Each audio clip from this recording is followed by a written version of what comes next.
Inaasahang mararamdaman ng mga consumer ang malaking pagbaba ng presyo ng LPG sa Hulyo matapos bumagsak ang presyo nito sa international market.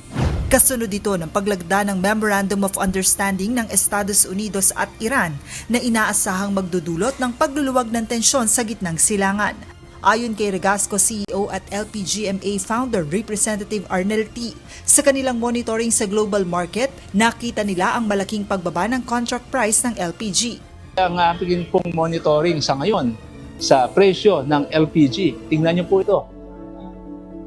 Bumagsak na po ng $214 ang presyo ng LPG sa world market.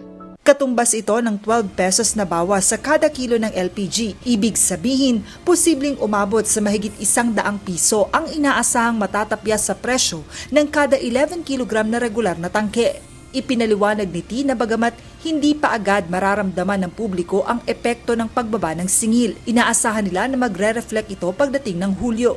Pero hindi pa po ninyo mararamdaman ngayon yan. That will be sa month ng July. But ang importante, malapit na yung inyong panalangin, ang ating panalangin na ang presyo ng LPG ay sana bumalik sa dating presyo before the conflict. Ito na po ang umpisa niyan.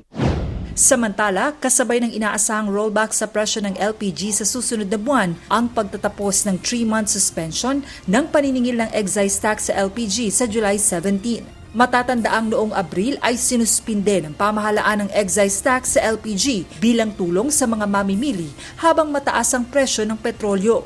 Kailangan din po natin ipaalam sa inyo na magtatapos na po yung 3 buwan na suspension ng excise tax. Next month, sa July 17 to be exact, ibabalik na po ng gobyerno yung 3 piso kada kilo sa excise tax po ng LPG. Giit ni T, kahit maibalik ang excise tax, mas malaki pa rin ang posibleng epekto ng pagbaba ng pandaigdigang presyo ng LPG kaya't nananatiling positibo ang kabuuang epekto nito sa mga consumer. Pinasalamatan naman niya ang Department of Energy at ang pamahalaan sa pagtitiyak na hindi makararanas ng kakulangan sa supply ng petrolyo ang Pilipinas sa kabila ng mahigit 3 buwang krisis sa gitnang silangan. Pinayuhan din niya ang mga dealer at refilling plant operators na mag-ingat sa pagdadagdag ng inventaryo dahil inaasahan pa ang tuloy-tuloy na pagbaba ng presyo kung magpapatuloy ang pagganda ng sitwasyon sa pagitan ng Estados Unidos at Iran.